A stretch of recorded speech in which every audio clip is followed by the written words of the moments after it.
But then out of nowhere, if you don't do what I, Elon Musk, want you to do, you're out of office. What we are looking at here has nothing to do with democracy. What we are looking at here is oligarchy.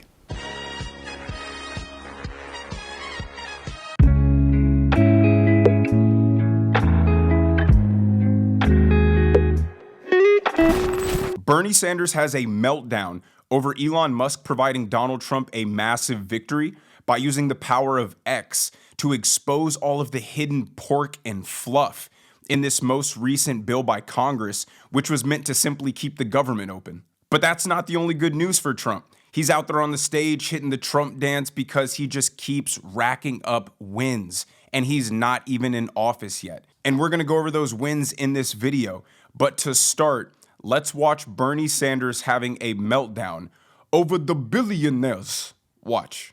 There was widespread agreement on this resolution, and it was just about ready to be passed. In fact, the Republicans posted it on their website. We were ready to go. But then, out of nowhere, the wealthiest man in the world, Elon Musk, began tweeting his opposition to this legislation. In fact, he was very blunt about it.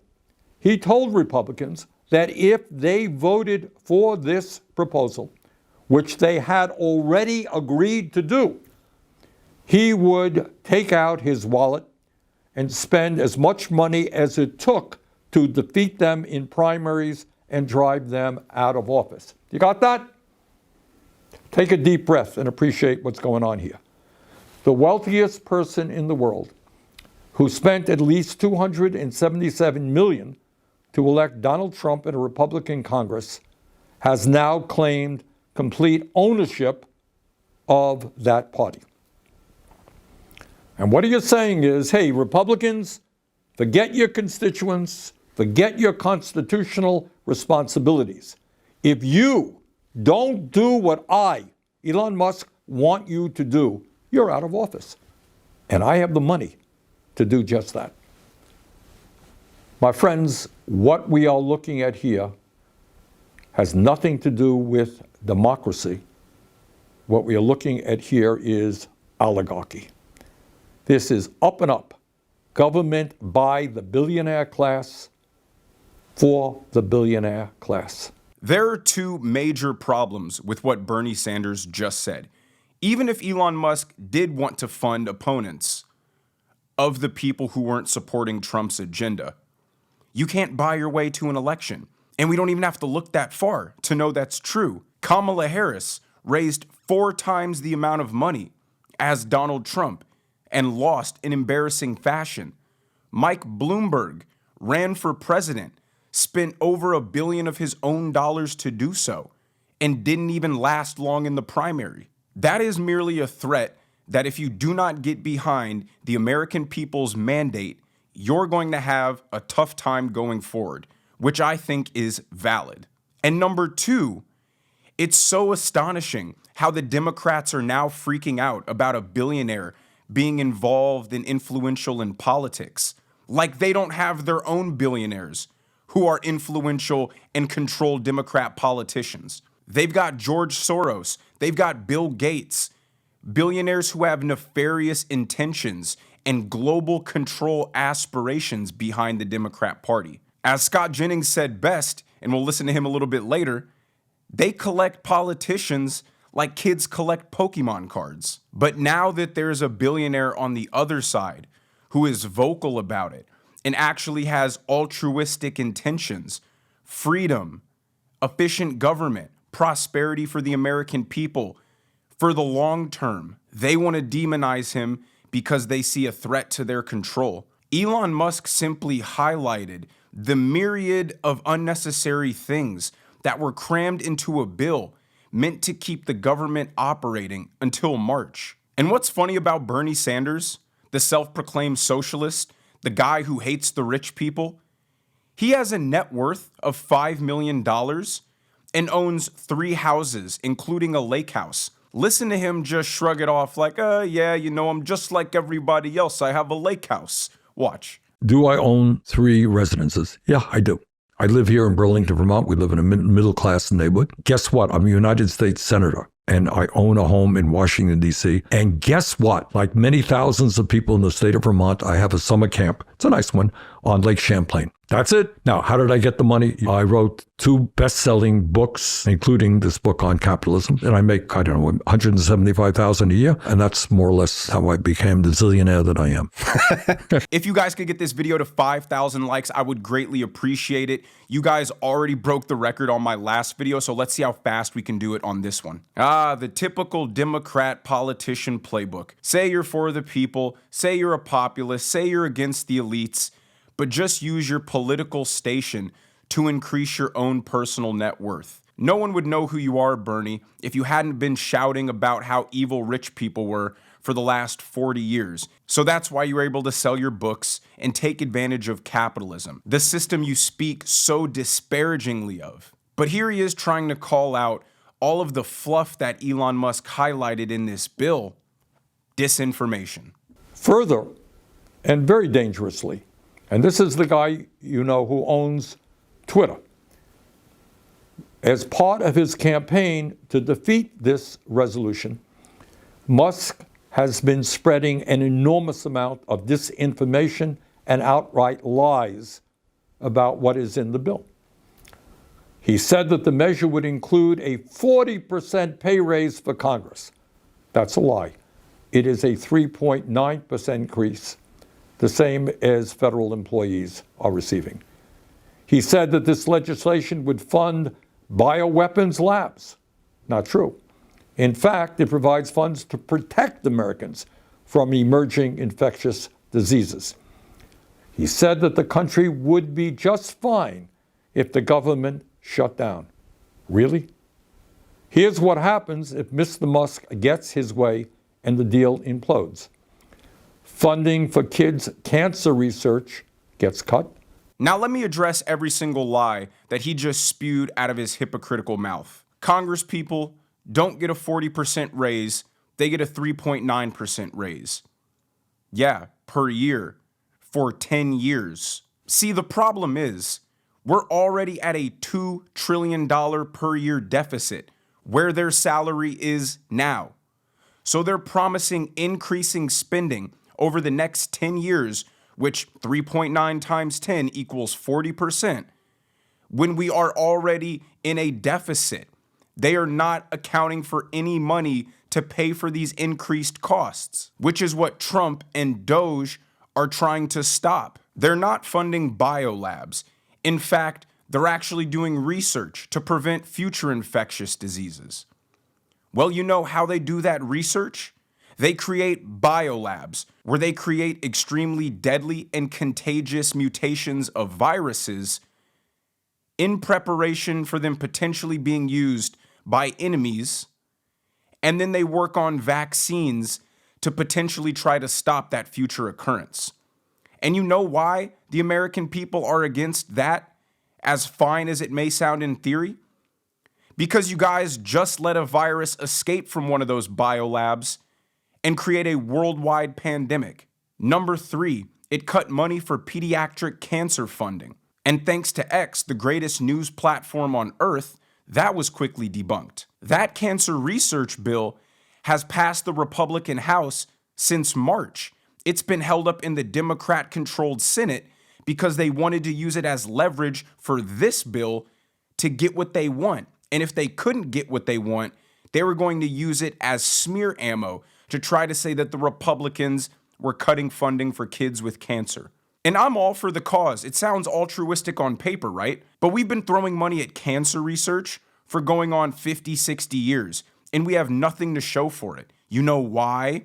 Because the pharmaceutical industry is corrupt. They don't want people to get the cure for cancer, because then it stops them from being able to administer expensive treatments in perpetuity for cancer victims. We all know that it's corrupt. So why are we throwing money at a problem that will never be allowed to be solved? Now, finally, here Bernie Sanders is exposing that he knows absolutely nothing about money. Watch. When Trump and Musk come into power in late January, Do you know what their first order of business will be? You think it'll be to fix healthcare? You think it'll be deal with climate change? Deal with homelessness? Well, if you thought that, you're dead wrong. Their first order of business will be to provide massive tax breaks for the wealthiest people in this country and the largest corporations. So think about it. At a time of unprecedented income and wealth inequality, when Musk himself is worth almost $500 billion, what these guys want to do is give more tax breaks to billionaires. I'm not going to get too deep into this. This is more of a topic that I would cover in depth on my business channel. But the common misconception from Democrats is two things. Number one, the government should take more of your money through taxes because they spend it so efficiently. And number two, they think that rich people have all their money in a vault and are swimming around in it like they're Scrooge McDuck. No wealthy person, no rich person, and not even a well-off person is hoarding their money under their mattress. They are investing it. They are spending it. They are putting it to work, which helps the economy, which promotes growth. When you lower taxes and allow people to keep their money, whether you're rich, poor, or anybody in between, it is put to work more efficiently in the private markets. Whether you're spending, whether you're investing, whether you just put your money in a bank and now that bank has more capital to give out loans, to give out credit, which is used for spending and investing. Any of it is better than inefficient government spending. People don't hoard their money because of one thing, inflation. And that's why the government likes inflation, because if people know that every year their money loses a little bit of its value if it's just held, it incentivizes them to spend it and invest it and grow it to beat inflation, which in turn boosts and grows the economy. This is the last example I'm going to give, but just imagine Jeff Bezos, who bought like a $800 million mega yacht. Well, let's say that the company that built it took home a cool $200 million profit. They still spent $600 million to make that boat. That's on people to build it. That's on architects to design it. That's on engineers to put the thing together. That's on buying the parts from other companies who have to employ people to make them. Jeff Bezos' one yacht probably contributed to some 5,000 jobs, if not more. It just bugs me so much when people actually advocate for the government to steal more of your hard-earned money. I think everybody should be a proponent of people keeping their money, whether they're rich or whether they're poor. The government does not get to spend endlessly and frivolously and just write checks to whatever it dreams of, and the American people have to give their hard-earned money to pay for it, whether it's spent efficiently, whether what they're spending it on is effective, or even gives any true benefit. That's why California is in the hole like $100 billion and 20 years of time working on high-speed rail just for a single mile of track to have never been built. That is theft. And that's why the Democrats' new strategy is to try everything they can to drive a wedge between Donald Trump and Elon Musk, which isn't working because they are scared of the world's richest person, the world's smartest person, the best person in the world at getting the most out of a dollar, and the most popular and powerful figure in culture and politics combining to effectuate actual change. But enough talking about the losers, let's talk about the winners, which is us, the American people. So Donald Trump concluded AmFest 2024 with a really nice speech, and the energy in the room and the optimism for the future is so wonderful. And so he had to give the crowd what they wanted, hitting that good old beautiful Trump dance. Watch. We will make America great again. Thank you very much. And thank you, Arizona. Happy New Year. Merry Christmas. Thank you very much. Thank you. God bless you all.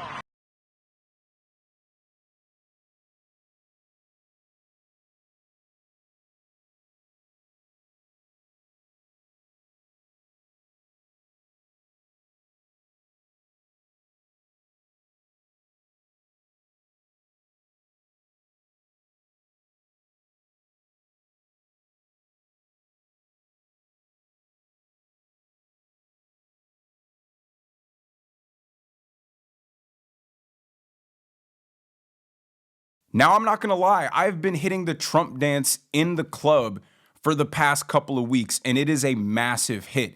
Everybody knows what it is. I've even incorporated the golf swing portion of it, but I gotta figure out that new segment that he was doing in there to make sure I stay up to date with the complete Trump dance. But Trump is dancing because he is not even in office yet, and the world is getting in line and showing America some respect once again. Listen to his future press secretary talk about some major accomplishments that Donald Trump has already achieved. This is big stuff. Watch. Well, President Trump isn't even back in the Oval Office yet, and we're already seeing the Trump effect. Small business optimism, Bitcoin, the stock market have all surged since the November 5th election. You saw the CEO of SoftBank announcing a $100 billion investment in AI, critical infrastructure, and jobs here at home. And it's not just at home. We see the Mexican president is now slashing cartels on their way to the southern border in caravans. You see Canadian Prime Minister Justin Trudeau flew to Mar-a-Lago in about 15 minutes when President Trump threatened tariffs. They just unveiled a $1 billion border plan to secure our northern border. So President Trump is already acting as the president. He's already taking steps to make real change for the American people. But as for executive action on day one, yes, he will use the power of his pen to deliver on many of the promises he made to the American people on the campaign trail to secure the southern border, to fast track permits for fracking, for drilling, and to also take executive action to stop some of the transgender insanity that we have seen take over this country. So while the Democrat talking point is that these tariffs are going to make our lives so much more expensive, you're already seeing Mexico and Canada effectuate actual change based off the threats from someone who is not even president yet. And SoftBank commit to investing $100 billion. That's one company in America. You know what that creates that everybody likes? Good paying jobs. Because despite what the people who don't know shit about money might say, when you give people tax breaks for investing, they invest more, which creates infrastructure, it creates jobs, it creates innovation, it creates prosperity and growth for America. But let me know what you guys think down in the comments section below. If you enjoyed this video, make sure you hit the like button. Make sure you subscribe to the channel if you have not already. Turn on those notification bells so you never miss a video. And I will see you guys in the next one.